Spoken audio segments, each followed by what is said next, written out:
Hey, everybody, welcome to another episode of the Lando Project. I am your host, Lando Payne, and I am so glad for you to join us another day as we're going to break down all the movie news, gossip, and entertainment around the world. And of course, I am joined with my compadre every day, all day, the trash Cowboys fan himself. Bro, why you starting that already? Why you already? Like right off I the had to bat get my like shots that? back for yesterday. I let you go yesterday. Dog, like I'll let you have your piece. we was gonna be on an all-star day. It was gonna go smooth, and you just had to start up with the bullshit, like right off the bat, like that. I don't even have AC. Like, come on, man. Come on. You know I live in Texas with no air Do you conditioning want right the tiny now. violin now? Or you want me I do. Okay. I do. All right. I got you. Anyway, guys, we are here to break down all the hottest topics going around in the world of entertainment news. We have some great stuff we want to talk about today. We're going to get into a little bit of the DC stuff that's going on. I hear there's possibly some James Bond news that you guys may be hearing around the grapevine. We have a lot of things we're going to be discussing, and that's what we're going to do today. So, BC, let's just get right into this, man. I know our guests don't like to keep waiting. The biggest news that kind of came out, I guess, over the past few days with the trades has been a very surprising bit of information.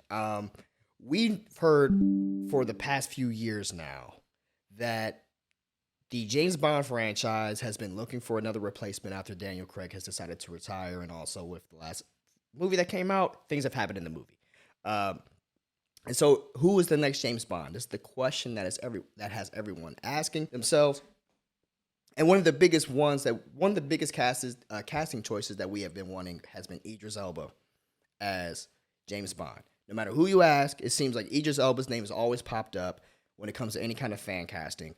But a while ago, Idris kind of put that to bed. James Bond ain't part of the plan. Make loot for the movie, cause I can. GQ Awards host the man of the year. Same week host Grime Denny for the fam. You know why? Cause I can.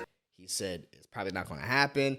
The Broccoli family doesn't really want this to happen. They kind of want to go with someone probably younger. We heard Tom Holland at one point pitched himself a young James Bond story to the Broccoli family. But we heard, hey, put the Idris Elba rumors to rest, right? Put it to bed. It's over with. They don't want the black man. Bond won't be black, is what they told us. And we took it. We said, okay, that's fine. No worries. However, it seems that may not be the case anymore because I guess the Sun dropped an exclusive a few days ago in which they were saying, hey, wait a minute, guys. Don't worry about the Idris Elba stuff because we're hearing he's going to be in James Bond, which I was reading and I was saying, this is great news. Then you keep reading and it says he's going to be an antagonist. That right there started to piss me off. Okay, I feel like that's kind of a slap in the face of fans. Like, you're going to cast Idris Elba, put him in James Bond, but make him the villain. No, I don't like that. But as you also keep reading, they then announce that they've been doing these silent, secret surveys, right, with a diverse group of people, and what they're hearing is that Idris Elba still continues to be the number one guy that they want as James Bond, which is making the Broccoli family rethink it. And now it seems like Idris Elba is on the path to be James Bond. BC, I shot this over to you yesterday. You've had a chance to read it. What are your thoughts and feelings regarding this kind of exclusive that dropped? Are you surprised to hear this? And what are your thoughts about Idris Elba potentially coming back, or not coming back, but potentially finally being casted as 007? I'm not surprised to hear it whatsoever because Idris Elba is one of the most talented actors on the planet, and he's handsome. smooth as hell, and he's goddamn good looking dude. He's talented with everything. He's a DJ. No, oh yeah, that's awesome. You didn't know this? He's like no. I know. Yes. I watched. What's it? Something Charlie. Oh yeah, I forgot about that. Yeah, but he was a DJ in that. He was like a Yeah. NASCAR. He like Yeah, drove and NASCAR. he. I listen. One of the songs that he does from Hobbs and Shaw is on my workout playlist. He is the most interesting man in the world right now. Facts. You know why? Cause I can. I have never been a fan of him being casted as James Bond. Guys, thank you so much for watching the Lando Project. This was our episode. Ask me why. Why? He's not a fun good guy. He's just not. Every time he plays the good guy, I'm like, all right, whatever. You know, it's okay. You gave a good speech in Pacific Rim. Loved your speech. But you're not a fun good guy. As a bad guy, as Shere Khan, as Black Superman, Idris is the man, bro. Mm-hmm. And like you said, you don't want him as an antagonist. I have wanted so long for him to not only be an antagonist to Bond, but a reoccurring antagonist. One that Bond has to keep dealing with. Because Blofeld from Daniel Craig, that was weak. Which was such a waste opportunity. Yes. Such a wasted opportunity. Blofeld actor. I can't think of it now. That's why I sell Blofeld. Yeah, because I can't remember Christoph his Waltz. name. Christoph Waltz. Yeah, Waltz. Bro, Christoph Waltz is so good.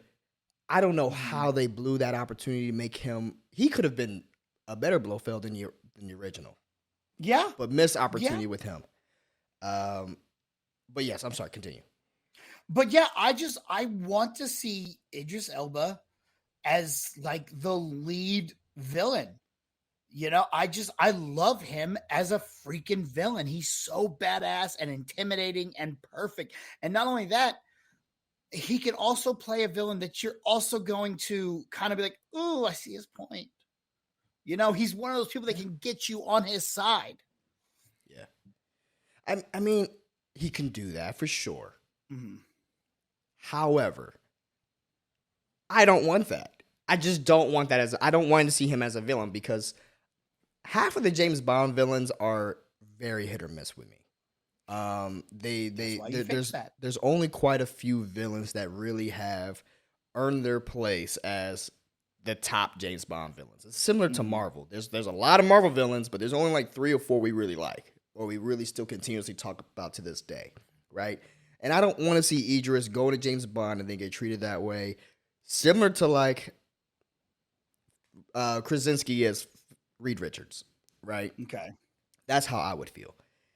Him as James Bond, though, I really, really love, especially with, you know, if they make it modern day, you know, like the Duppy thing over there in the UK, in the UK is a real thing. You know, they got a lot of black crime going on down there. So even if you just see him going undercover in like the hood or the UK hood, I'm sure they got some. There's a hood everywhere. But they make him that grungy kind of guy. I'm here for it. Now, remember, when Daniel Craig became James Bond, he was a very different James Bond than the ones before. He was a little bit more, he was way more aggressive. He was a way more man's man, but it was a different iteration. With the Idris Elba iteration, I mean, I think he's going to be a lot more of a suave badass than we was able to see. Because Idris can be suave, but he's also of course. He's also very intimidating. Yes. Very intimidating. Which I don't know if we really had an intimidating James Bond. Like, oh, okay, with Daniel Craig, he was aggressive, but I don't know if he was. I don't know. Daniel Craig's had that death stare of, oh, I'm about to fuck you up. He did. That I'm so angry that I am going to murder you. You know, I guess the thing I'm looking for is cool. Yeah. We haven't had a cool James Bond. Like, and Idris is cool. I will say on the other line, you know, you talked about, you know, Tom Holland wanting to be a Bond. Mr. Zendaya, yes. Mr. Zendaya. I don't like that either. No. But you know what I would love to see? I don't know if you grew up on this. I actually don't know exactly how old you are, but 30. Okay, well you might have seen maybe the end of it. There was an old cartoon in the 90s called James Bond Jr. Not getting it. I would love to see Tom Holland play a James Bond Jr. I don't know. It would be so damn good. He chased a crime organization called Scum, SCUM. It stood for something. I don't remember what it was. Jaws was a regular character on the cartoon. What? That's wild. Yeah. That's wild. It was absolutely incredible. I loved it. Can I so tell you why much. I don't like the Tom Holland pick? I would, but I need Tom Holland to do something for me. I need Tom Holland to go the Robert Pattinson route. And not be Peter Parker? No, he can be Peter Parker. I mean not be Peter Parker in other movies. Oh, yes, that's what I need him to do. That's what I need him to do. I need for him to get his range figured out, because most of the time when I see him now, one of his earlier films, like one of the boat movie, I can't remember what it was. He was really good in that. The one with Thor when they're facing the whale. Yeah, I thought that was the like Moby Dick one. the Moby Dick one, right before he got cast as Spider-Man. I was like, okay, Yeah. cool. Yeah, he was serviceable in that. But then once he became Spider-Man, it's been just that. Yeah. And so it's hard for me to see Tom Holland do anything else other than that. That's why I then said Robert Pattinson route. Go do some indie stuff. Go work on the range. And then you could come back and kind of give me what I want for James Bond. But See, that's the problem. Because I watched Uncharted and I was like, okay, this really just feels like Spider-Man. Yeah. In Indiana Jones. Yes. And that was hard for me to get out of that. It's hard for me to get into the movie with that. I'm all for to see a younger James Bond. I don't know if I want to see like a teenage James Bond though. Mm-hmm. I think I would more so like to see a James Bond getting right out of the academy, or James Bond while he's in the, because he's a naval officer, right? Yeah, something like that. I'm not exactly sure James how the Bond. ranks work, but I will say the thing I've always liked, because I grew up on James Bond. There's a rule in my house. My mother, told me I had to.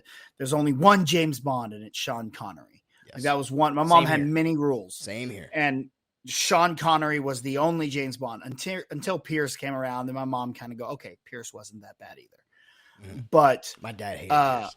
He wouldn't let us watch Pierce. Oh, really? My mom enjoyed Pierce. It was a Sean Connery house. Mm-hmm. And then he only watched the Roger Moore stuff because there was that weird time when Sean Connery was in and out. Yeah.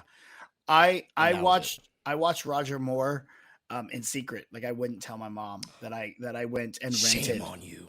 I know, but because I watched James Bond Jr., I wanted to see Jaws, and Jaws is not in the Sean Connery movies. Right. So I had to go, secretly. And I never told my mom that, so I hope she's not watching this right now. But I'm sending this right to her. Bruh. Getting back to Idris though, I mean, I always thought there was something there with Idris. And by the way, to all the people that's out there that's screaming woke, it's woke. I'm so tired. I'm just so tired of hearing just because a black person is going to get casted doesn't make it woke. It's just called they're black. Yeah. Just because a woman gets passed, it doesn't make it woke. It just means that it's a woman.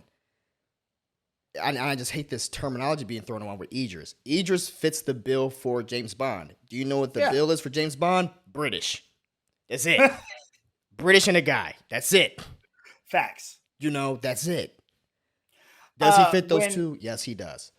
So he was always up for it when before Daniel Craig. A lot of people were still like, Idris would be really good. Him, Henry and Cavill. I had an issue at the time because the thing about James Bond is all those movies were kind of supposed to be like the same Bond. It's just the his next adventure with a different actor. But then Daniel Craig came along and it basically restarted the entire franchise. They went back and they didn't remember about any of his other adventures. It was his own story. Yes. Yep. And so I was like, oh, that was a cool twist. This is the first time we've ever reinvented Bond. It's always been theoretically the same Bond going through all these different things. So now that we've had a point that we have reinvented Bond and it's not a continuation, I don't give a shit that I was like, oh, we can do that. I didn't even think about doing that. Right. And that's my whole thing. Wouldn't it be cool? Who cares that he's black? I don't give a shit about that. Okay. All I care about is I want to see Idris Elba be mean. I don't want to see him saving people. Fuck that. Go kill people, Idris. Murder some And that's folk. what I'm saying. They're talking about how Idris is black. Okay, utilize that part of him. I would love it if you can see like the first shot of this new movie with Idris, and he's literally in an alleyway doing a drug deal, and he's talking the language, he's talking the UK Ebonics, whatever, but he's doing that. And then he's reporting back as James Bond, and you're, this is a different twist. I don't remember any of my other James Bonds going in there, doing those things, carrying away like that. But Idris can do it. He can do it real seamless. Yeah. Just bouncing back and forth. I mean, you've seen what he can do in Luther, which is a fantastic show. If you haven't seen Luther yet, I mean, definitely check it out. I love Luther. I'm excited for the Luther movie. He can do that. You can make a totally different story with him, utilizing what makes him different as an actor, and still just have the DNA of James Bond resonate through him. He's a serviceable actor. He's a qualified actor. People want to see him in this role. People know they want to see him in this role because they know that he's not going to phone it in. Yeah. He likes the character. He's been wanting to do this. I just don't see why they don't move forward with him. Now, I do remember that they were talking about like Tom Hiddleston. I remember they were talking about Henry Cavill, who I don't mind seeing Henry Cavill as James Bond, but I will be honest with you, it would seem like another reiteration of the same. Let me tell you one franchise that I really just don't like anymore. Jack Reacher. You didn't like Reacher? Okay, no, I'm sorry, not Jack Reacher. Reacher. Not the Amazon Prime one that they just came out with. The Tom Cruise movies? Like the Tom Cruise stuff. It was just more of the same. Now, I believe Tom Cruise just did not do a good job. I think you're thinking. No. I think you're thinking about. What's his name? Jack Ryan. Danger. Jack Ryan. Yeah. That's what I'm thinking of. Yeah. Jack Ryan. Okay. With that John Chris Krasinski Pine. now plays. Yeah, John Krasinski now plays with Chris Pine played before. Yeah. Some of all Ben fears, Affleck. all that kind of stuff, right? Okay. That character, I'm so done with. I'm so done with that character. I don't care. I was never on with that character. I'm done with it because it's just, to me, same old nonsense with this guy, and there's been nothing fun about it. Yeah. Nothing fun for me to walk into it. Now, I hear some people really do like the Krasinski show. I did watch like the first 6 or 7 episodes. It was, to me, as good as that Shooter show that came out. I was watching those shows back to back. Didn't watch that either. But it was just like, okay, all right. But I'm tired of that character. And listen, I mean, and sometimes it's good to have diversity. Can be a good thing if you utilize the strengths of what that person can bring in. Idris knows who he is and what he can do and what he can bring. And I think he's very positive. He can make a good impact on this. It's just up to the family to do it. Now, my other question to you is this. Do you think they're already going to cast him? Honestly, I don't know, because I actually don't think they were ready, because they had said, hey, we're not going to look to cast another Bond for a while. So the fact that this even came out was kind of shocking to me. You brought up Henry Cavill and Hiddleston. Those two, and Idris, Idris and Cavill are kind of in the same box. Yes. Tom Hiddleston would be a completely different Bond. The other one that was coming up is the young man from Bridgerton. The light dude. Yeah, I've never watched that. So I've heard his Bridgerton. name, but yeah, he's another name, which would make sense if they want to go with a younger route. But it's but once again, like you said with Cavill, dude. Cavill is Bond and Idris is the villain, or vice versa. Idris as Bond and Cavill as the villain. I love that. I just thought about this. I'm like, I really want to see those two go at it. That would be dope. And by the way, I just wish they would have kept Cavill alive in the Mission Impossible series. Spoilers if you haven't seen it. Sorry about that. Because he was great in that. He had a great character. He was a great enemy for Tom Cruise. Yo, they should definitely do something. I would be honestly much more happy, much more better if we got Henry Cavill as the villain. Yeah. And let him kind of dig into that a little bit more with Idris as Bond. Now, if we end up getting Idris as Bond, I'm still going to go see it and support him. Because he's a guy I'm always going to support. But you make a James Bond movie, I don't care who you cast. I'm going to go see it. But I would love to see Idris. I personally think they're going to talk to him like in the next 2 weeks and get him signed up. If they do, that's very interesting because I thought we were waiting some time for Bond. How much time do we need? I mean, in the world, I don't know. in the world of streaming, remember there was a report that came out a while back that was like, hey, yeah, we're not ready to even start looking yet. And now, I think it's like a month and a half since that report's come out. And now we're like, yeah, we're thinking about Idris. Enough time has passed since the release of the movie. I mean, the movie's streaming on Amazon at this point. Yeah, true. The money's going to dry up at some point. You got it. You can't wait too long to make this announcement before people kind of get to being angry like Star Wars fans are. Oh, no one gets angry like Star Wars. I know. Fans. Star Wars fans are the worst. I know. Which really pains me to say.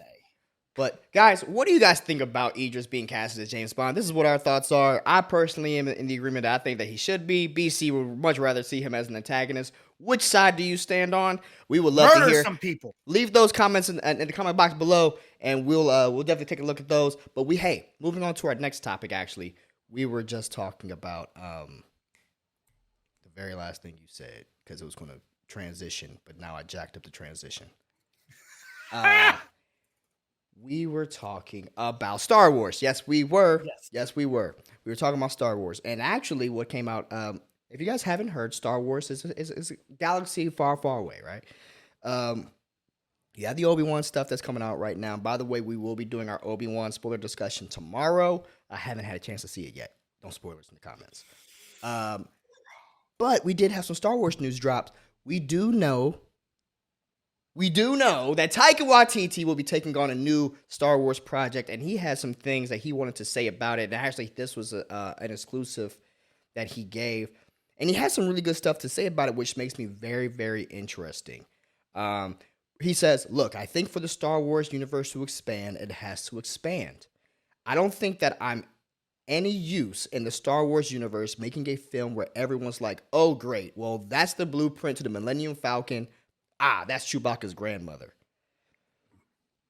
So, pretty much in this conversation, he's also saying he's going to use the films as homages. Like, yes, they may reference what happened, but he wants an entirely new cast. He wants an entirely new group of characters, and he wants to make something totally brand new.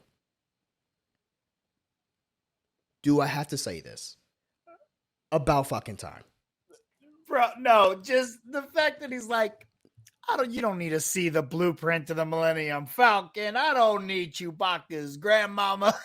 And this is true. I love Taika so much. I agree. I completely agree. Let's get some people that aren't related to anybody. Facts. Or if you want to make them relate to someone, make them related to someone that we just may have heard about. But not someone. Don't make no more Skywalkers. That family's so jacked up. I'm done with them. The line is the Skywalker line has died. Yes. There's no one left. Can we not talk about him? Right. Anyone else in the galaxy? Facts. Anyone? I'm all in. I'm even hoping Grogu, an older. Now hold on, wait a minute. If an older Grogu is in this, that might be cool. But that would be it.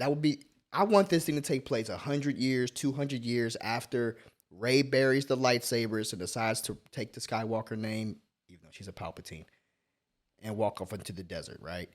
I want it to take place years after that. And I'm hoping that's where they're going with this. I don't know. But it's very, very cool for him to say that, because a lot are fans are saying that, hey, you guys keep making these movies and these shows, and they're set into the same time period we've already seen. Spoiler alert, we know what's going to happen with Obi-Wan. He's not dying in the show. We know Vader's not dying in the show. We know what's going on. Hey, we got Andor coming out. Spoilers, he's not going to die in the show because we know what happens to him, right? We know what's going on. And then they're constantly in this battle with not trying to fuck up their own canon. Which is actually, okay, never mind. I was going to say some things, but you still haven't watched the episodes. I haven't seen it yet. But that's the battle that they're in, right? And, yes. And it's constantly making fans aggy. It's constantly making fans on edge. Yo, do a Old Republic or do a Post Republic. Like, let's get out of this 50-year-old pocket and let's do something different. And Taika's the perfect guy to do it. Mm-hmm. I love how he revitalized the the Thor franchise. He pumped some much needed life and fun into the Thor franchise, and he actually made Chris Hemsworth care about the character again. Facts. He made Chris care about the character again, and honestly, the Thor character, he was cool in the first two, but he really wasn't shining until the third one, and Taika helped do that. So I'm looking forward to it. I like Taika. Taika's a cool dude. He gets it. He gets us. That's the thing. He's one of us, and I'm so grateful that Disney has him on that team, whether it's Star Wars or Marvel. Let him do whatever he wants. Give him the James Gunn treatment. Bro, there's the keys. We know you're not going to disrespect it. He cares too much. He cares too much about disrespecting this stuff. Give him the keys. Let him do some cool stuff with it. I'm totally on board with this. What are your thoughts about hearing what Taika is saying? I'm all on board. I love the fact that we can get away from the galaxy that we know. Let's go and meet some new people. Let's find some new things to do.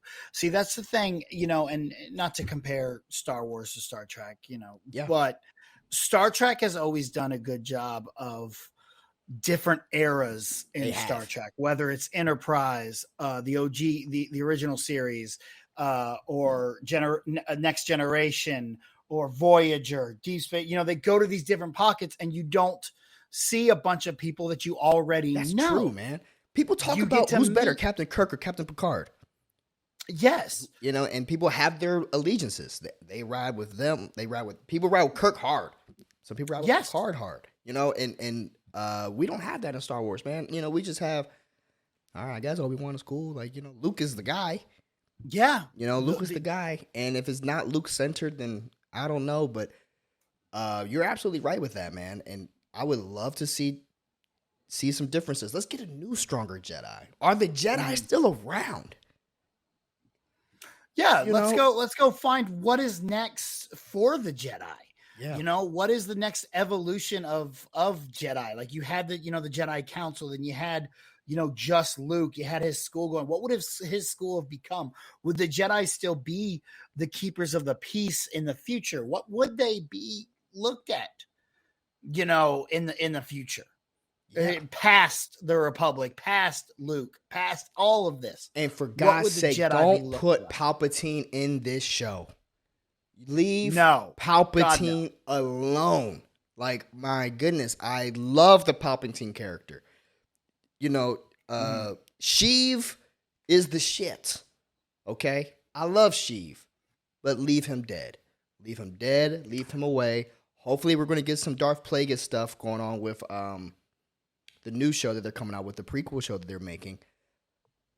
And I'm okay with that, right? Because Darth Plagueis is a very interesting character that we know nothing about so far. But with this other one, man, let's just leave all that alone. If you want to bring back Sheev, you had actually a good way. They were on the right path with Snoke. They were. Snoke was a great character that, got wasted. But bringing back Sheev to go over him, you could have had Snoke just keep going, and you could have had different characters like that.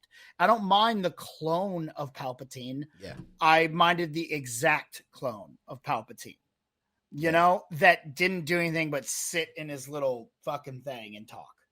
Yeah. Like that was pointless. Why would you bring him back? It was it was a wasted, to me, it was a glorified cameo. All it was just a glorified cameo that was totally wasted. They never explained it except for, why is Palpatine back? Because. Reasons. Right? And now, here's also the thing.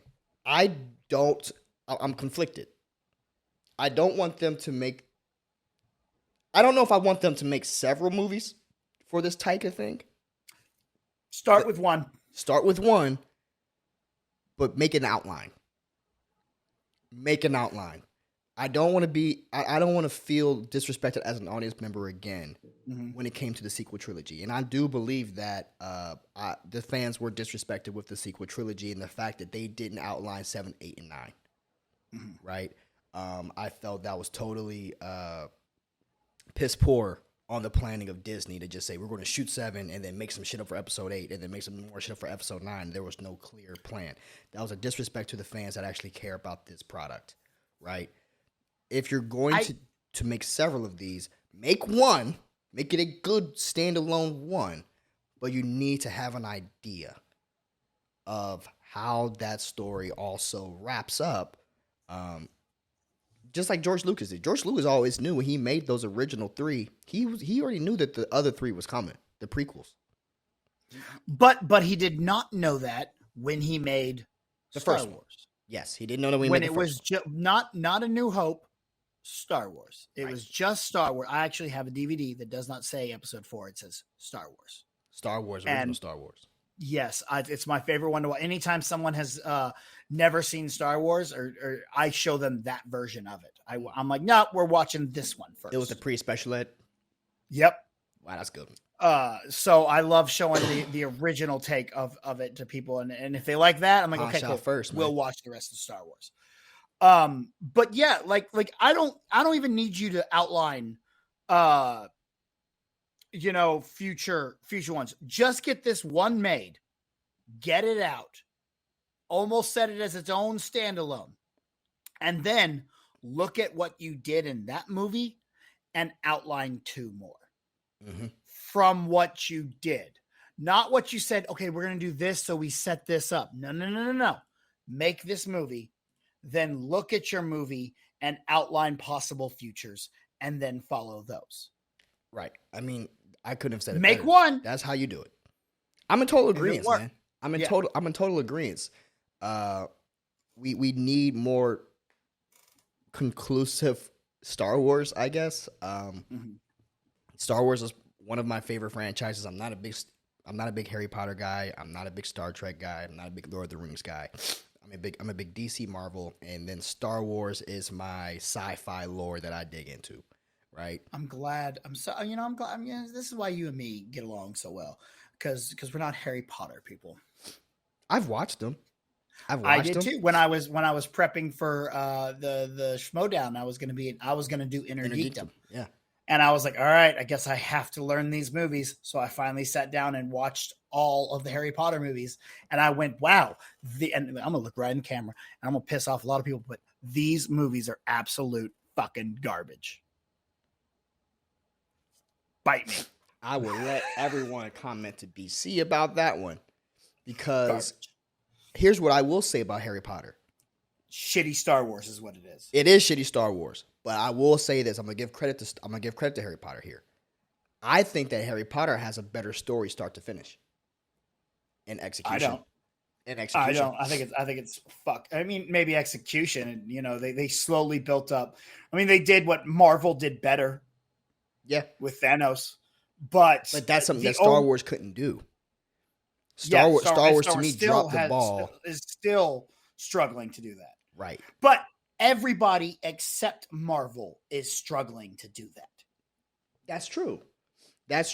But at least Harry Potter had a structured outline. Granted, they had the books to rely on. Star Wars doesn't have those pieces. No, I'm not a Harry Potter fan, but I can appreciate the conclusiveness to the story that was being told, unlike the shit that we're getting with a lot of the Star Wars projects. And I mean, I hate to say this, man, I'm starting to feel like with the Star Wars movies, we have more bad than good. I feel like no, I wouldn't say that. There's more, and maybe it's because I'm a Star Wars apologist. See, I'm not. I don't apologize for that. I am. I will always say any Star Wars is better than no Star Wars. I agree with you on this. As much as I will sit here and tell you, no, Attack of the Clones is not a good movie. No, Rise of Skywalker is not a good movie. Right. I will still enjoy watching them because, ooh, yay, lightsabers, Star Wars. Right. No. Okay. Now let me tell you this. So in the very first episode of Obi-Wan, they did like that previously on section. Right, which by the way, my God, they need to keep doing that, and they might want to do that shit in the movie theater. But the previously on highlighted all of the excellent points of the prequel trilogy, and the prequel has amazing points. Okay? Mm-hmm. As individual movies, this is what I am saying. Those movies aren't good. Okay? When we talk about how movies are, the movies aren't good. They're not good movies. The story that they put together is there if you can trim off a lot of the stupid stuff that's going on. The rise and fall of Anakin Skywalker is Shakespearean. Mm-hmm. You know, and I love to see that. You know, and that's the one thing, because I just went back and I watched the prequels with the wife a few weeks ago, and I was like, you know, when you watch these as a complete set, it ain't that bad, right? I'm a prequelist, as you might call it. I do really enjoy. I love Phantom Menace. I think Phantom Menace is a fun film. Mm-hmm. I don't, I know everyone hates Jar Jar. I don't mind Jar Jar. He wasn't as annoying there's a to me. couple jokes that you in big doo doo now. I'm like that I don't like that joke. I don't like him getting stuck in the binds in the pod building the pod racer scene. Mm-hmm. There's little things like that. I'm like, I thought the pod racing scene was actually quite fun. The pod racing scene's incredible. I thought it was fun. But like when they're building the pod racer and he gets stuck in the electrical buys, he's like, mm-hmm. I'm like, okay, that's a little silly, but I can overlook that kind of stuff because it is still a fun movie. I think Revenge of the Sith is incredible. I do like Revenge of the Sith. I think Revenge of the Sith is I do believe that's the one movie that everyone is going back and saying, all right, of all the three, this is the one. Mm-hmm. This is the one we're pulling from this one. I think Attack of the Clones and Phantom Menace should have been one movie. Like we should have had. I think we should have had Anakin grow up halfway through Star Wars Episode 1. We should have time jumped to where he is not just a kid all of Episode 1, and then we see him grow up, and then Revenge of the Sith is Episode 2, and then there's an Episode 3 of Vader actually hunting down the Jedis. See, this is where I would disagree with you. I personally would have wished we would have gotten a fourth movie in the trilogy. Oh, okay. I personally think that we should have gotten a movie with them in the Clone Wars. Yeah. Like, and this is where I think you could have. Well, that's what I think. That's what episode. If you had done 1 and 2 as one movie, and then done a episode second 3 movie. is episode 2. Episode 4 is in the Clone Wars. Or no, it's you're right. I would have been in the Empire by then. Well, no, I mean, but you have this, but you're on the right thing. I think if episodes 1 and 2 were kind of truncated into that, but we had a full movie of Obi-Wan and Anakin fighting in the Clone Wars together, and you could have seen Ahsoka, and you could have seen that he was actually, because when you go back and watch the prequels, like I had to stop it and tell Lindsay, like, oh, by the way, we're about to watch Revenge of the Sith. Also, what you will never see is the fact that he has a Padawan. Mm-hmm. You know what I mean? Dude, so right before Obi-Wan, I rewatched all the prequels and important arcs in Clone Wars. And I watched, season 7 of Clone Wars along with watching Revenge of the Sith together. I'm like, oh, this was really cool to watch together. I want to do that. Like I want to, because I think that'd be really cool because it fleshes it out. But I personally think that was the missed opportunity that Star Wars had, because going into episodes 4, when you're hearing about he was a fantastic pilot and all this stuff, we kind of get a little glimpse of that in episode 3, in the very beginning when they're coming in, and this is where the fun begins, right? You see that there. You see it with the pod racing, but if we would have just had a whole movie of General Obi-Wan Kenobi and General Anakin Skywalker leading the troops, leading the clones, and then you could have saw that turn with the same clones that he had fought so hard with, because when you're watching Vader, you see Vader has no regard for any of the troopers. He doesn't care about any of them. But when you watch the Clone Wars, you see Anakin. He loves his team. He cares a lot about his troopers. True. And that shows more of the polar opposite, the duality of the character. That's where I personally think. And every single time they go back and they do this, we're going to fill in gaps. I'm like, fill in the gap that I want to see of Obi-Wan and Anakin fighting in the damn Clone Wars where they're becoming brothers. Because in any of those movies, I mean, the third movie, and I guess it was intentionally meant to do it, and now this is just coming a Star Wars rant at this point. The third movie, Obi-Wan is in complete denial about Anakin. He's just in complete denial about Anakin. The Jedi, and this is the whole point, I guess, of it. The Jedi are totally idiots. They're total idiots. They're dumb as hell. They're so high on their hubris, or so high, and that's my point. It's like we didn't really see Anakin rise up to become that formidable Jedi. We only in the movies. Yeah, in the movies. You just have to assume, yeah, he's probably dope. You know what I mean? And in the same way that we never really saw Vader do his Vader shit until Rogue One popped on screen, right? Now, oh yeah, dude, that's my Vader, right? But now you're telling One. Yeah. Since you haven't seen the new episode, Rogue One ain't shit. Okay. Cool. But it was able to flesh that out. And I'm glad we get to see that. And I know I'm contradicting myself right now by saying I want to get outside of these movies. But at the same time, you still want to see Vader. I still want to see Vader, but I really just want to see Anakin. Like, I just don't know why that I don't connect with Anakin watching the live screen movies that I want to get out of it. When I want to care about Anakin, I got to go turn on Clone Wars, and I got to go turn on even Rebels when they have that moment with Ahsoka, which was beautiful. Mm-hmm. That's what I want to see. And I think that's my personal frustration. Everyone has different reasons why they're pissed off with Star Wars, right? We could talk about this shit for hours. Oh, yeah.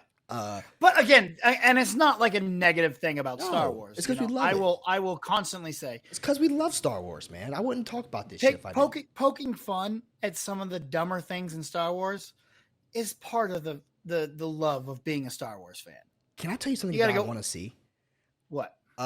So we talked about Jar Jar Binks. Yeah. Did you read the Did you read that Jar Jar Binks, they have a story about Jar Jar later on in life, what becomes of him after the events of the Empire? Yeah. Where he's just like some street clown. Mm-hmm. When we were watching the Obi-Wan episode, he goes up to the clone trooper. I would have loved to see an old Jar Jar doing that. I would have loved to see an old Jar Jar. Yes. Just a scrounging Jar Jar looking for, even though Jar Jar probably would have spoiled the whole shit if he would have saw Misa Obi-Wan Kenobi. You know, I don't need to see all that shit. No, you change his voice. You have him have a deeper voice now. You have to have him have his spirits broken. Yeah. And I think that you could really do something with Jar Jar now. Right. And you know, those are the kinds of things that I want to see. But anyway, we got to move on. Guys, those were our thoughts about Taika Waititi's announcement about what to expect out of his next Star Wars movie. Are you guys looking forward to it? I know I personally am. I love Taika. I love Taika, man. Taika, even from Green Lantern, I've liked Taika. I had no idea that was him until they started doing those jokes with Ryan Reynolds about how he's the free guy. It's so good for us to finally work in a movie together. And they're like, y'all have been in a movie. He's like, no, we haven't. Yeah, you did. No, we didn't. No, we didn't. Taika's great, man. Yeah. And I'm glad that he gets to flex his muscle a little bit with Star Wars. And, you know, it's really cool that Disney is also letting their creators play in all the sandboxes. You know? Well, when you've done what Taika's done for Marvel. Taika, and John Watts. And what Taika's done for Star Wars, because Taika's done a lot of good stuff for Mandalorian. Well, yeah, he was the voice of the robot, right? Yeah, of IG-11, I think it was. Yeah, you know. And he directed a couple episodes of Mandalorian as well. So, yeah, man. I mean, I love what they're doing over there. I don't know. I don't know when they're just going to let Dave Filoni just totally have control of Star Wars. I know we still got Kathleen Kennedy. That's a whole other conversation I don't want to get into today. Yeah. Guys, what are your thoughts about Taika Waititi's comments about his next Star Wars project? Are you guys excited? Does this bring about a new sense of enthusiasm that you may have with the Star Wars franchise? I would love to hear it. I'm sure BC would too. So leave a comment down below and let us know your thoughts as we move on to our next topic of discussion for today. And our next topic of discussion One of my favorite shows on TV right now, and I believe it's yours, and I'm going to bet it's all of y'all's too, is all about them boys over on Amazon Prime. I can't get enough of it. I love every single episode. Eric Kripke is proving himself to be the greatest showrunner in jacked up television, and I love it. I love it. But BC, it seems that now, with the boys, the great thing about the boys is the boys plays on commentary of everything that we know around us, right? They're making fun of everything. Even the things that sometimes we may love and hold near and dear to our hearts. And there's one thing I believe that all of us nerd fans collectively, and I think this is the one thing we all agree on as a nerd culture. We love Stan Lee. Facts. We love Stan Lee. You can't touch Stan Lee. You can't mess with Stan Lee. These are the things that you would normally say. Mm-hmm. Eric Kripke posted a photo of, he just posted a photo of what the legend, of the legend. The legend's going to be making his appearance on this Friday's episode of The Boys. The legend is Stan Lee's version of, it's a parody of Stan Lee in the Boys universe. Now, before we started this episode, BC had no idea the legend existed. So BC, I'm telling you now about the legend. I'm telling you that they're going to be making fun of Stan Lee in this next episode. How do we feel about this? The only thing that makes me mad is that Stan Lee is not here to play the legend himself. Right. That would have been fantastic. And he would have. Oh, you yeah. know he would have. He would have had so much fun with this role. Could you imagine hearing Stan Lee use some of the dialogue from The Boys? Dude, Bro, yes. I would have loved it so much, my dude. It would have been great, man. Paul Reiser, though. I love the look of him. I think it's a fun looking character there.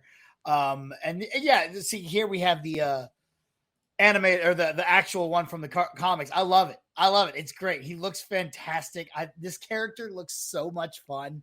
I cannot wait for this episode. This is going to be hilarious. Yo, I didn't even know, because I haven't read the Boys comics, and I haven't read the Boys comics because of my love for the show. Okay, sometimes when I like something really, really a lot, I don't want to read any other material because I don't want it to dissuade me from liking something that I enjoy. I'll go back and read those things later.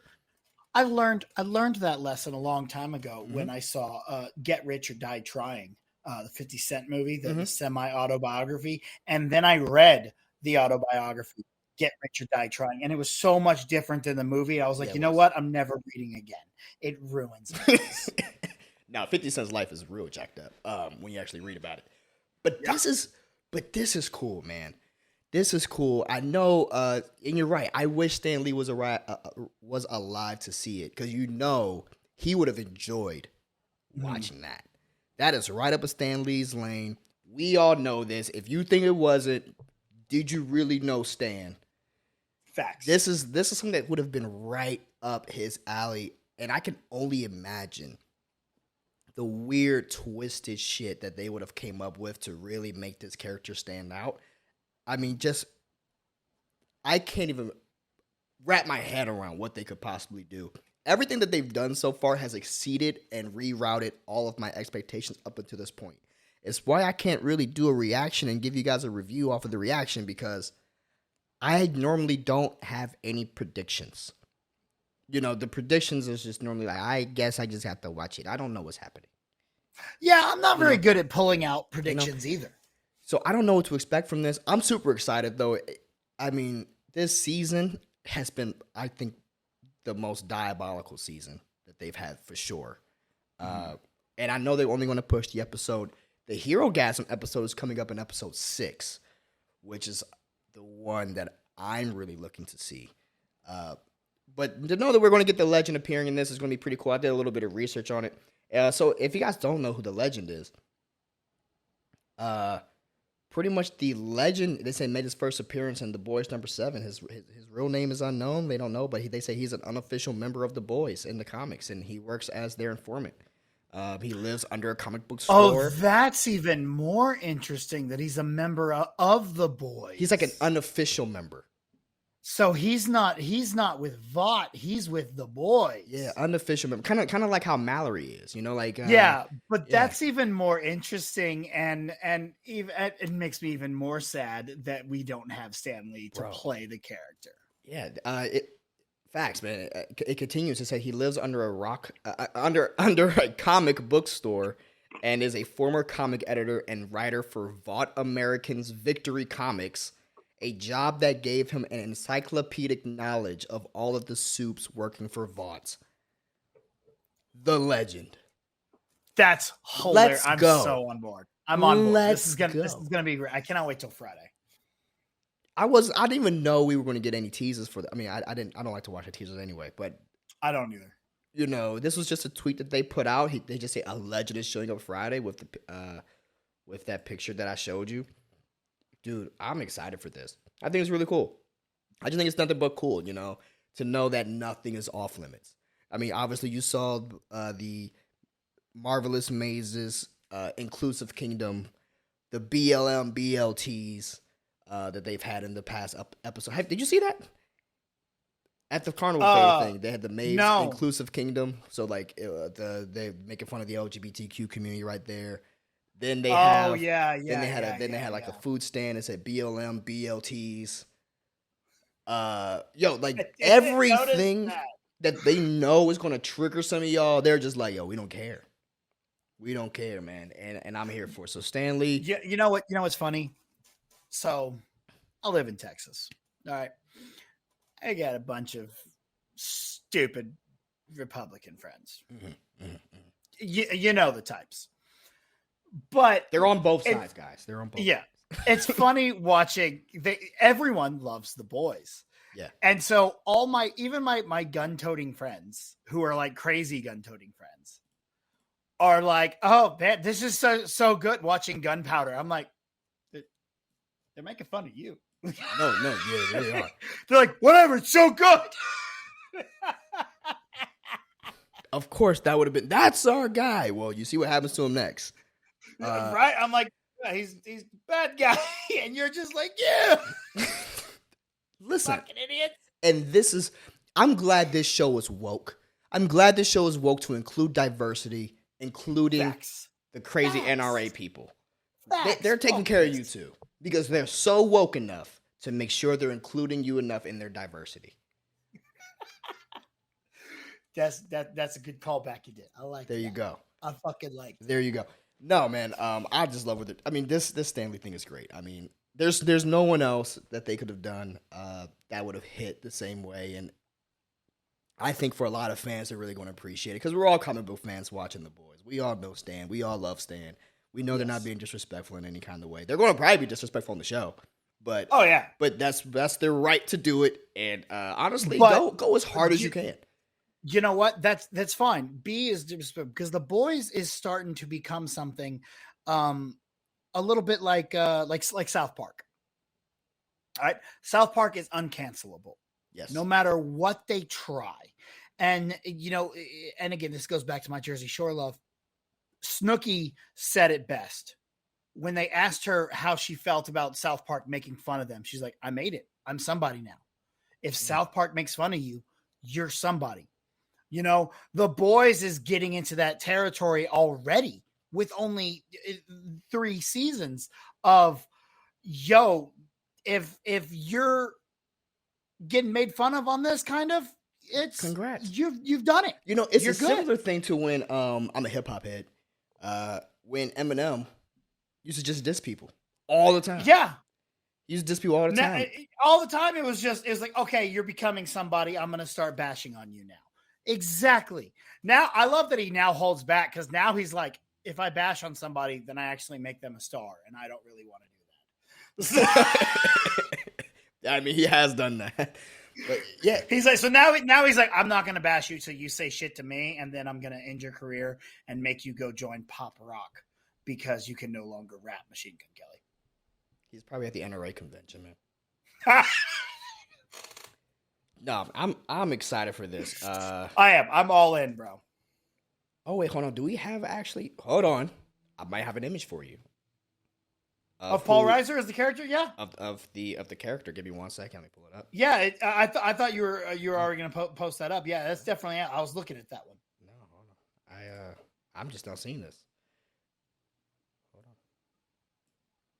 Yeah. Yes, sir. I love the look. He looks great. I love the look so much. He would have a cigar. About it. Exactly. Exactly. Oh man, you know what makes me really sad? And you know what? This might really, and this is way off topic, but internet, y'all are all really good at things. I used to have the most dope cigar CBD. Like you could fill it up with CBD juice, but it looked like a cigar. And when you smoked it, it got red at the front, like it was burning. Oh, that's dope. They discontinued the brand, so I can't get new coils for it. If anyone else can find a refillable cigar, I can't find one anymore. I miss it so much because I love that look right there, just having a cigar. I have no cigars for you, but if you miss Stan Lee, I got the guy for you right there. It's facts. You know, and let me tell you this too. This is what I really appreciate it. Like they're leaning into it. I think this works because if you recall, in Spider-Man No Way Home, at the end of the movie, this is spoilers for you guys. This isn't a big spoiler, but it's a spoiler nonetheless. At the end of the movie, when Peter goes to the diner, he sees Zendaya there. There's an old man at the bar, right? In the script, it says Stan Lee lookalike, right? I didn't know that. I was like, oh, I don't know who this guy is, but in script, it's like, yeah, he's supposed to be an homage to Stan Lee. And to me, that just didn't work. It just didn't. I don't think anyone caught that. I didn't even know. I don't think anyone noticed it. I don't think it popped the way it was supposed to. This is how you do it. Now that you say it, it makes me really sad. It does, doesn't it? It's just not as cool anymore. So yeah. That's the picture, man. That's what we're getting on Friday. I'm looking forward to it. Him sitting there. That now that I saw the picture, I'm even more excited, man, because that picture looks dope. I don't know what kind of crazy stuff he's going to say. His cigar is cool. He looks cool. I thought he was going to be more of a lanky guy like Stan Lee was. He was a smaller guy. But it looks like this guy drinks bourbon and downs cigars all day. And fits in with the boys. It fits in with the boys. He's what Stan Lee would be if Stan Lee did fit in with the boys. Can I say, man, these guys are really, this is what it means to really adapt a show for television. Mm-hmm. They're so far showing exactly what it means. This is how you take something that's quirky and probably cheesy in the comics, and this is how you properly adapt it. Take note, CW. Stop doing this dumb stuff. What? You didn't like the Gotham Knights trailer? Anyway, this is how you properly adapt things. Yo, you don't have to, and I'm glad that the fans are not giving a lot of backlash either. This is a really great fandom that The Boys is building up because the Soulja Boy adaptation isn't comic accurate. It's very different. We're all here for it. Why? Because they made sense with the story. Knock knock, writers. It's called Story Matters. And the way that you interpret these characters matter. You can make any character look any kind of way to the woke family out there. It doesn't matter. Just make it make sense. Just make it make sense with the world that you built. And it looks like that's what they're doing here with Stan Lee. And I'm really, really happy about it. Now I just got pissed off thinking about all the other shit that I've been seeing, man. I just don't like cheesy, throwaway, stupid comic book adaptations that just... Yeah.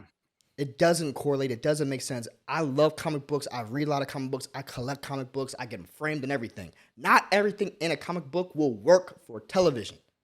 Yeah. You have to make changes, and they're showing exactly how to do it. I'm very pleased with this team. Eric Kripke, please go direct a movie sometime. I need you to go do it. Go do Batman or something. Like make it make sense. You got this. I trust you. But yeah, that's my thoughts on it. You have any other thoughts on Stan Lee? No, yeah, that's on point. We pretty much covered that, right? So yeah, guys, what do you guys think about what's this guy's name going to be? Oh, I guess it's just called The Legend. On The Legend appearing in episode 5 of The Boys. I'm really excited for this. And are you guys looking forward to Hero Gasm? Who's excited for Hero Gasm? It's gonna be dope. I can't wait. So, guys, what do you guys think about this? Leave your comments below and let us know as we move on to our next topic. Yeah, our next topic is BC. BC has our next topic. He's going to break it down. What's our next topic?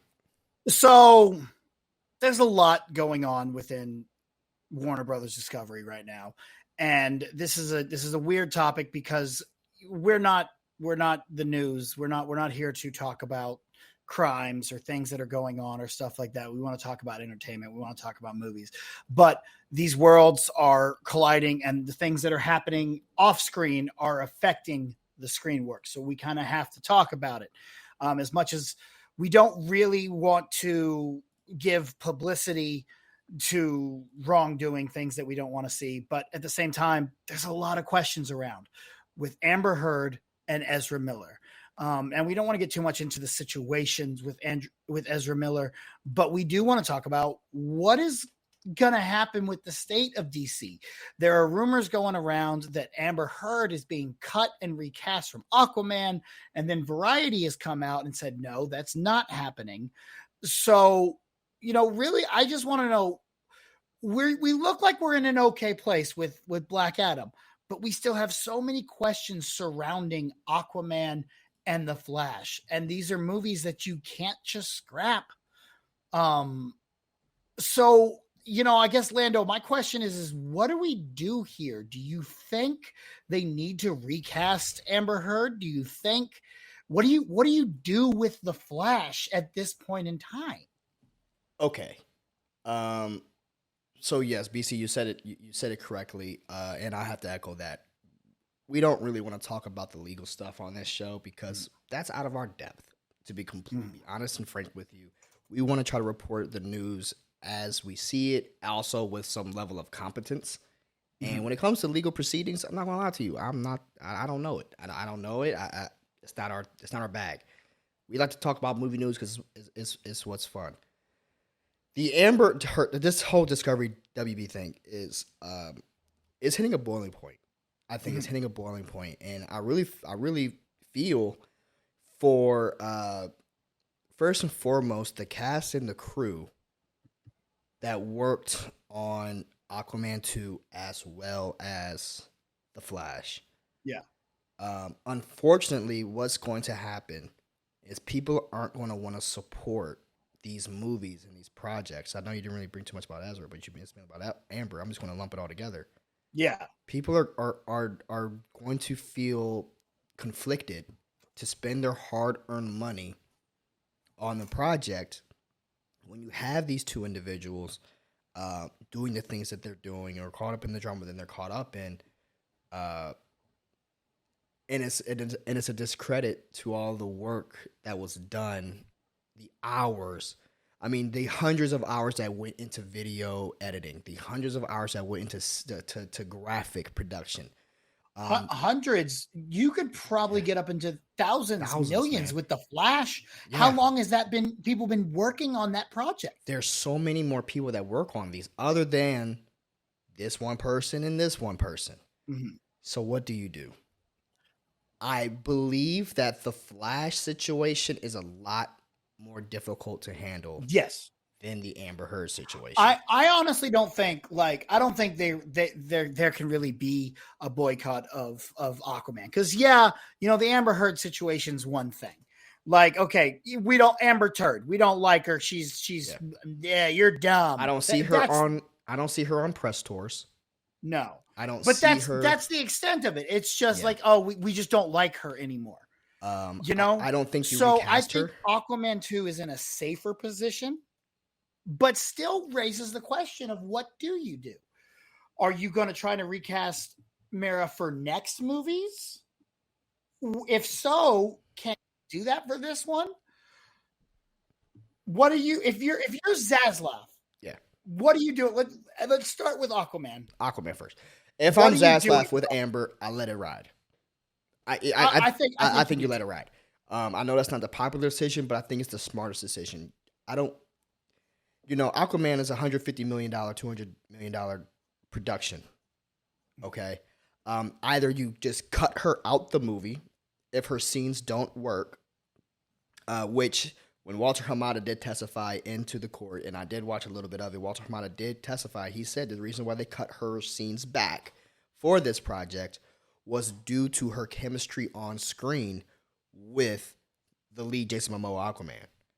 This movie is primarily going to be centered around Jason Momoa and Orm, right? Patrick Wilson's character. It's not really going to be that much about Mara. So I think they're already phasing her down anyway.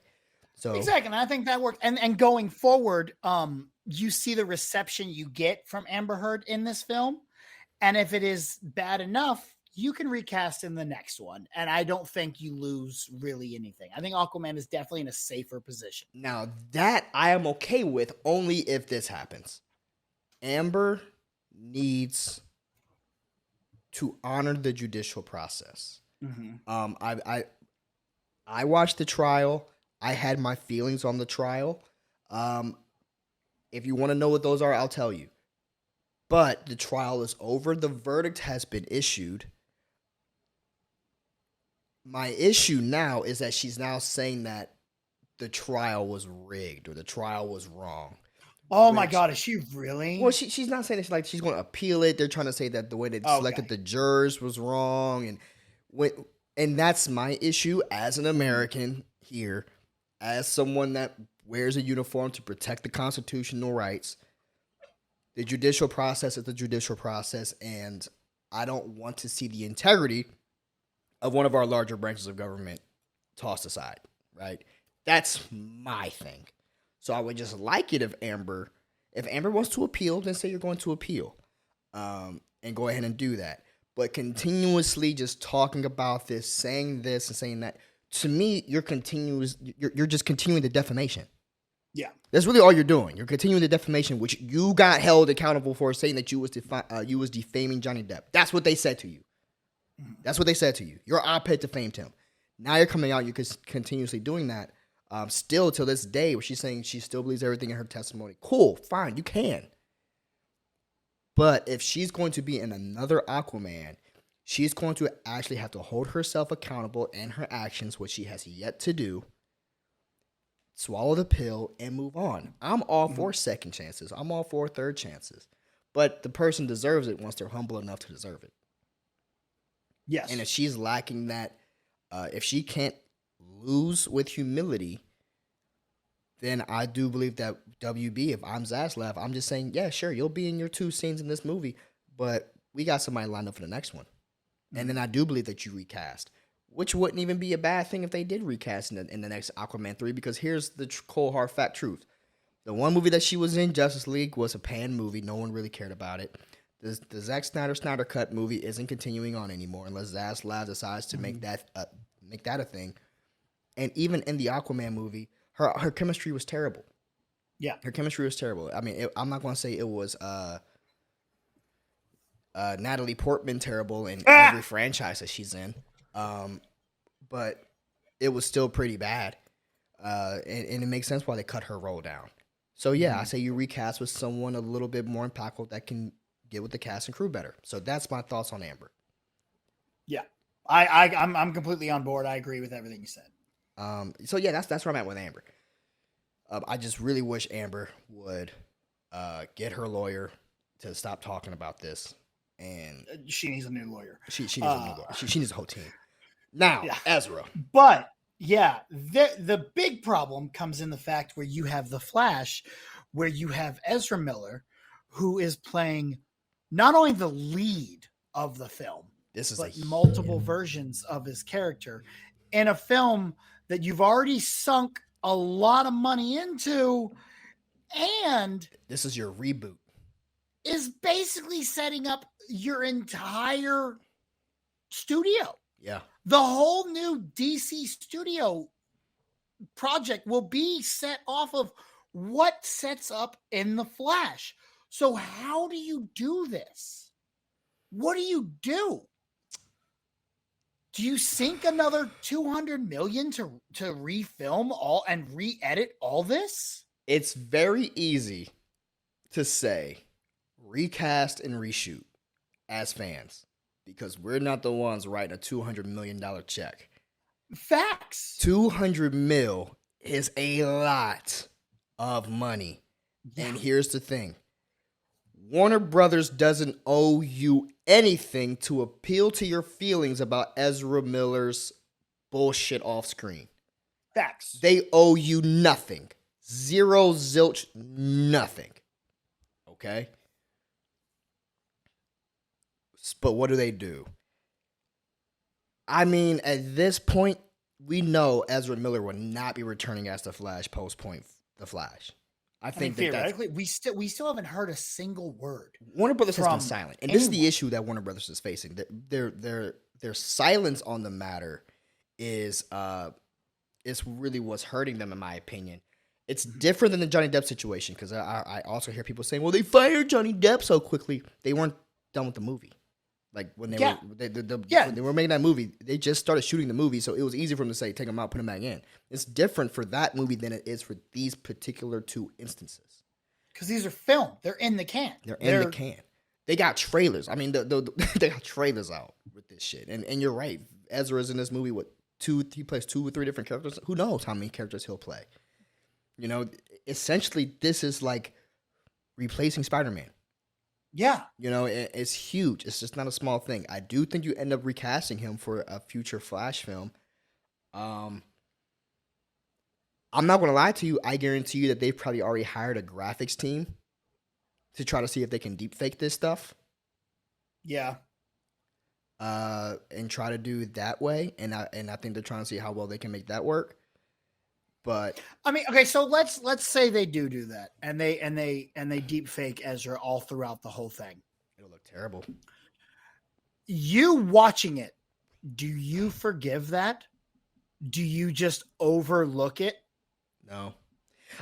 Okay, let me tell you this as a fan. Because let's look at something with a little bit more of an emotional connection that you can overlook. I really enjoyed Furious 7. Right. That was not a good movie. But I enjoy it, and I look at it, I go, you know what? I give them a pass on it not being a good movie because of the circumstances that surrounded it. They were fucked. We lost Paul Walker in the middle of filming, and you were able to still pull off what you did. They did okay. I overlook some of the things where I'm like, ooh, that's bad. That's cringy. I'm like, but you know what? I understand. They had a very hard task. Yeah, they did. So that's my question. If you deep fake this and it's not perfect, will the audience go, I get it though. Thank you for trying.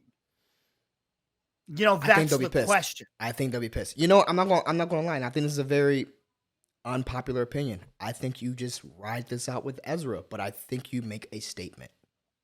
You make a statement. I think you need to make a statement at this point. Obviously, Ezra isn't going. Ezra needs to go to rehab. Ezra needs to get cleaned up. Ezra needs to figure this out. Because this kind of, you know, they say bad publicity, all publicity is good publicity. This is not this isn't working that way right now with these guys. No. It's becoming the fact that the law enforcement can't find you to serve. Flash is on the run. See what I did there? No, it's not good. So what do I think that bro?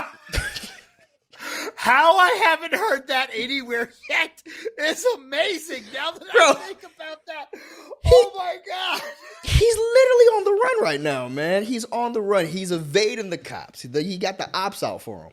But it's like, what do you really do with this? And it's such a difficult question. And no matter what they do, it's going to be the wrong answer because they already played themselves by not asking. Honestly, I think you release the movie. I don't think you reshoot. I don't think you redo anything like that. Really? Okay, so if that's your choice, if we're gonna release the movie, how do you release it? HBO Max or in theaters? No, in theaters. Now here's what they could do. In theaters. Now here's what they could do. They could do something in the movie when he's going around because it's supposed to be Flashpoint. It's supposed to be Flashpoint. He goes in one way and he comes out a different person. Yeah. Exactly what I was thinking. I was actually thinking you do you have something at the end of the film that changes him to a new character or to a new actor. Yeah, you Doctor Who his ass. Yeah, or I don't know. I don't know if you watched Black Lightning. I did. I watched the first season. The first season? Okay, well, in the last season, China Anne McClain left the show midway through. Okay. And so what they did was they had her essence be like scattered into space. And when I did see that. I did see that clip. And she came back and it was a different actress. She looked completely different. And they actually like acknowledged that it was a different. She looked completely different. And if they do that, the audience is smart enough to get it. The audience, just like how Kripke is throwing this Stan Lee image in here, right? Know your clientele, WB. Know your personnel. We know you guys are in a shitty situation right now.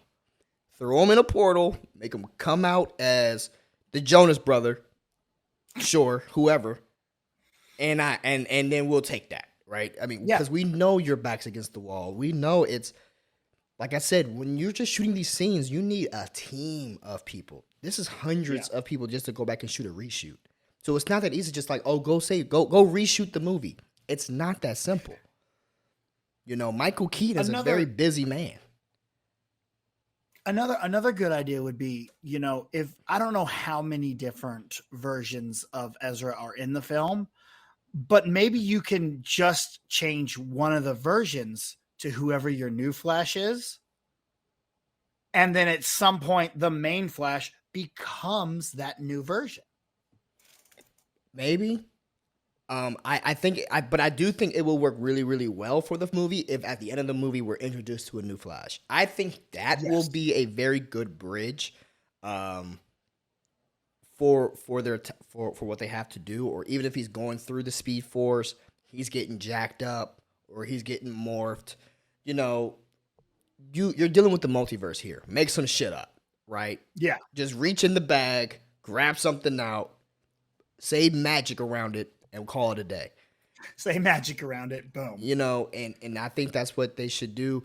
It's really unfortunate, though. I mean, more so than my anger towards Ezra or my frustrations with Amber, my heart really, truly goes out just for the team. I mean, it really does to know that, the young lady who was casted as Supergirl, she was very excited about this. And to know that that's no longer the topic of conversation with this movie. It's, okay, sure, whatever. And that's what sucks is, you're getting Michael Keaton. And I'm also now afraid we're going to run into a situation that is kind of like Multiverse and No Way Home. Multiverse would have worked so much better if it had come before No Way Home. I believe so. Yes. So now we're getting the Flash after Batgirl, which is backwards. I think going to hurt going forward. Yeah.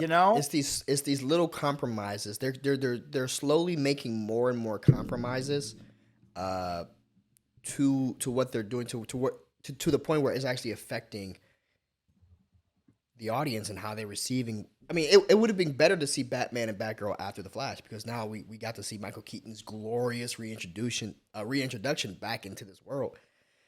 It really sucks, man. Like, the more I see about Ezra every single day, the more I just get just disappointed with him. He's blowing such an incredible opportunity. We have a lot of friends who are actors, man. Yeah. We have a lot of friends who are actors, and we have a lot of friends who are grinding their ass off to get that shot. And when you get that shot and to see someone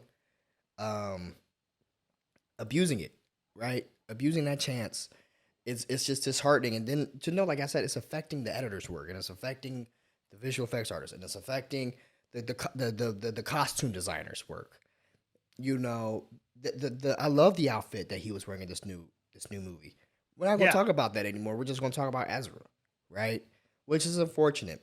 WB's in a very hard situation. But Zaslav, I'll say this. Zaslav, he seems like he knows how to put out fires.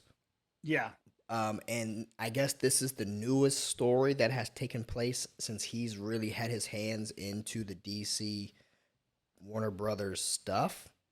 Because I believe most of the stuff that took place happened before he was... Oh yeah, the guy in charge. I'll be surprised to hear what he has to say about this, and what his approach is going to be. But the first thing that they need to do is address it. I think that's what we can all agree on. I think we need WB to address this situation because it's gone on for too long. I mean, now you can argue back and forth whether or not Ezra's breaking any rules right now, breaking any laws right now with anything, but the cops are looking for him. Yeah, exactly. The cops are looking for him, and that's never in. And by all we know at this point, the cops have found him and they're talking, and whatever's happening is happening. We're only going on information that we have, and it's just a weird situation because this film is so important to the DC universe, and this film has already cost so much money. It's such a hard situation to figure out where to go.